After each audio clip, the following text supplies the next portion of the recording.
Now, I want us to move on to the religion portion of this show. And I know that you both have a very strong opinion on it, so we're going to get straight into it. Yeah. This is an article from Sowetan Live. Guru talked 400 men into cutting off their testicles to be closer to God. So India's Central Bureau of Investigation is now looking into criminal charges against this guru, who had his own hospital and had these surgeries performed there.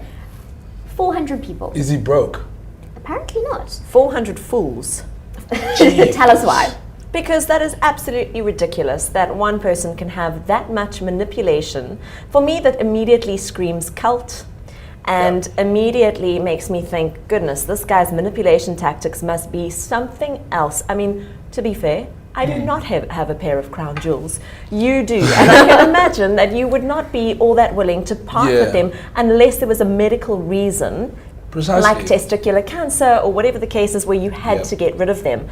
But I can't imagine, not one, sure not two, enough, but there are a lot of 400 people men. in India, but it doesn't mean that you got to start, maybe having some really weird way of cutting down on population. Maybe that is the point that they're trying to prove. I don't know. But like, why are 400 men lobbying such a crazy idea? Oh yeah, God. And then poor religion gets brought into it. Exactly. Poor religion gets brought into it in the sense that, oh, well, this will make you closer to God. And that has absolutely nothing to do with that In which whatsoever. book, if there is something that's maybe recorded, does it say, remove your testicles and I will be closer to you? No. Look, my concern with these things is if somebody is telling you he's speaking on God's behalf, run. Correct. It just doesn't happen like that. Yeah.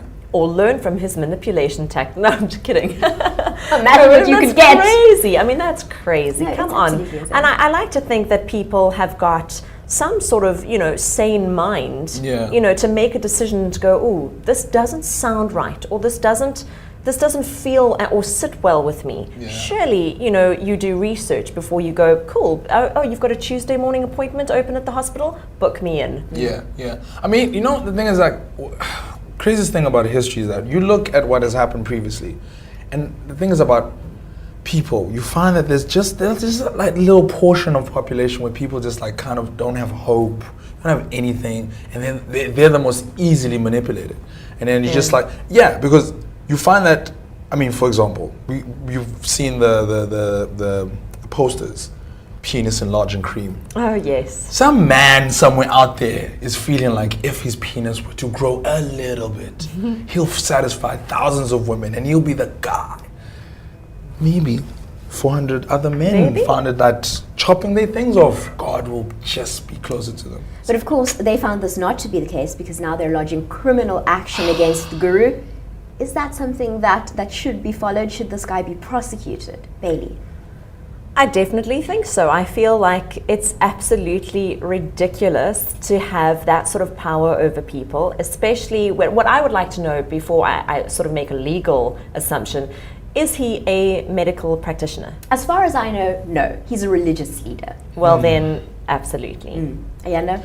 I mean, look, firstly, I would put all those men in one room and hit them hard over the head. Maybe they've had enough done to them. Sure. I mean, okay. I mean, or maybe just like a little smack at the back of the head, like, you should have thought about this. What were you thinking? Come on, guys. You know what I mean? Right. But I mean, obviously, for that guy also, those criminal charges, for sure. But it does bring up the issue of bodily autonomy, the idea that you, and the very real human right, that you have control over your body and nobody should be telling you what you should or shouldn't do with 100%. it. It makes me think of horrible cases that we've heard of genital mutilation in Kenya, in parts of Africa, where young girls just do not have the choice, and their body is mutilated for them. This needs to stop. Absolutely.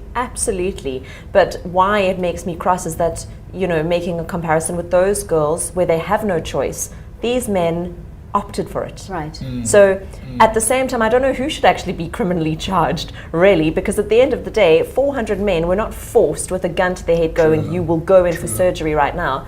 They were told and they made a decision. So it's a very tough one. And when you suddenly bring in criminal acts, where do you put the blame? Yeah. Now, some of these men are saying that they were too afraid to speak out because they feared for their lives. So that certainly does bring in an element of criminality. Oh, interesting. And it's just terrifying to think that there are places in this country even and in the world where you're not in charge of your body. I mean, you've heard of boys being like kidnapped to go to the mountains. I don't know if you've heard about that. Yeah. Yeah, and I mean, we all know sometimes the people who are performing the operation, they're not qualified medically, Right. and these boys end up in hospitals. Or And bleeding out. yeah, you know what I mean. And then the whole thing was not performed correctly, and they no longer have their private parts. It's just like, oh man. So here's the tricky question. Yeah. Where is the line between your culture and religion and your bodily autonomy? Is I it mean, that you need culturally- to be able to decide? That's a tough one because yeah. culturally and then your own decision. I still believe that you should always have a choice over your own body. And that again, you have to take responsibility and that has to sit well with you, you know, so that you're not letting down your culture, but you're also not letting yourself down. Right. Yeah. And if letting down your culture means preserving your own dignity, then by all means, I would say do it. Right. Ayanda? I mean, it's just what happens is this, you know, like when you're the black sheep, sometimes it's not an easy thing.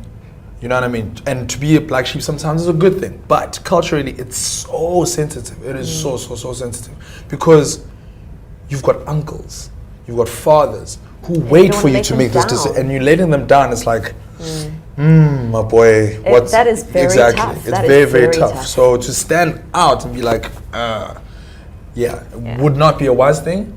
And if you are gonna do it, by all means do it. But then just know the consequences that you will have to sit with are large. Perhaps what we need to be looking at in South Africa specifically Yeah. is safe ways to do this so Yeah. that we don't have young boys dying on us. And this is the Absolutely. thing, yeah. And being educated on it. Right. And saying, okay, we understand that this could be your culture, but let's have a look at ways that things can be done that are safe, that are educated. I mean, today in 2015, with the World Wide Web and the world so small actually, and all the knowledge that we have, it's incredible to me that these procedures are being done that are absolutely not 100% safe. Yeah. You know, it's just people will always want to like do things the shortcut. You know what I mean, and not follow like processes, and that is very important. Someone either wants to make a quick buck, or just because some of these kids, when they are taken away, so they're being held hostage. So your family gets called up. Hey, look, we've got your boy, but we need this and that and that and that and that. But we'll give him back. But everything has to happen. We need to keep him there. We need to chop that off, and we need to give him to you in a That certain is so way. frightening. And it's like, what? Really? Like you say. Yeah. It's 2015. We've got the internet. Why are things like this still happening? Yeah. You know what I mean? It's an archaic way of working things, but because there's always somebody who wants to do things the other way, there'll always be that kind of thing.